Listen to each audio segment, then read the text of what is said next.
Bon, alors ici je suis dans Bridge. Et dans Bridge, vous savez que quand vous sélectionnez dans le panneau dossier, vous sélectionnez un disque dur ou un dossier d'un disque dur, vous avez la possibilité, dans le menu affichage, de demander que les éléments des sous-dossiers soient également affichés dans la fenêtre ici. Cette fonction va se désenclencher chaque fois que vous allez passer d'un dossier à l'autre dans le panneau dossier. Et donc un raccourci clavier serait le bienvenu, mais il n'existe pas dans le menu affichage, afficher les éléments des sous-dossiers. Et Bridge ne propose pas en standard, comme Photoshop, Illustrator ou InDesign, d'éditer les raccourcis clavier, de créer des raccourcis clavier. Alors, pour ceux qui travaillent sur un Mac, il y a une solution. Vous pouvez, quand les logiciels ne permettent pas d'ajouter des raccourcis clavier, vous pouvez le faire par l'extérieur, par les préférences du Mac. Alors, dans le menu pomme, vous allez dans les préférences système. Parmi toutes les préférences système, vous allez dans les préférences qui concernent le clavier. Vous allez à raccourci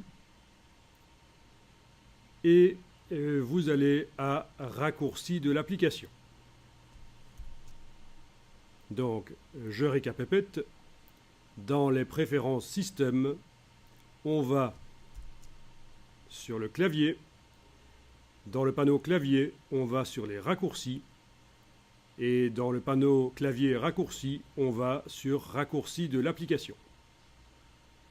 À partir de là, vous allez ajouter avec le petit plus ici l'application Bridge.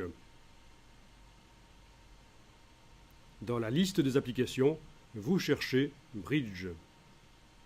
S'il ne s'y trouve pas, vous allez l'ajouter en allant tout en bas du menu jusqu'à la ligne Autres. Et là, vous naviguez jusqu'à votre dossier des applications via le disque dur éventuellement qui contient le système, puis le dossier Applications.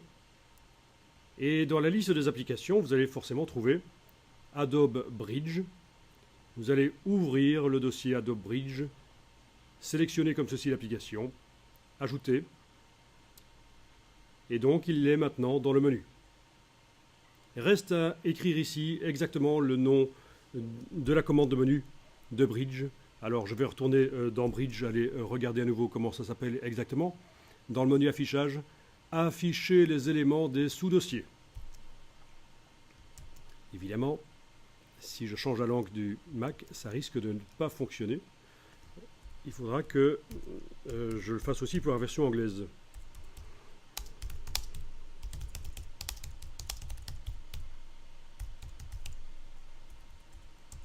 Voilà. Bon, je vérifie que je n'ai pas fait d'erreur. Afficher les éléments des sous-dossiers. C'était bien écrit comme ça dans Bridge, avec une majuscule au départ.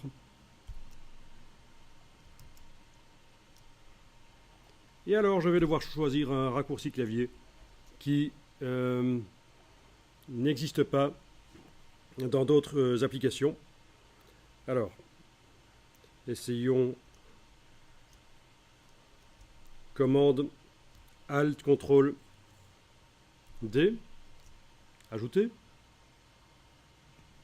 Voilà. Commande Alt CTRL D. CTRL Option Commande D. Bon, c'est en espérant qu'il ne soit pas utilisé par un autre logiciel. On va voir. Je ferme et voyons si ça fonctionne. Voilà, ça fonctionne. Donc par le raccourci clavier, je viens d'enclencher l'option. Je réessaye le raccourci clavier. Voilà, ça désenclenche l'option. Parfait. Et il apparaît même dans le menu. Que demander de plus? Bon, ce qu'on voit là, c'est le volume qui est en train de se faire indexer, puisque j'ai demandé à un certain moment d'afficher les éléments des sous-dossiers, et donc Bridge, pour accélérer le boulot, commence à indexer, donc à aller se renseigner sur tout le contenu du disque dur. Donc, c'est tout à fait normal.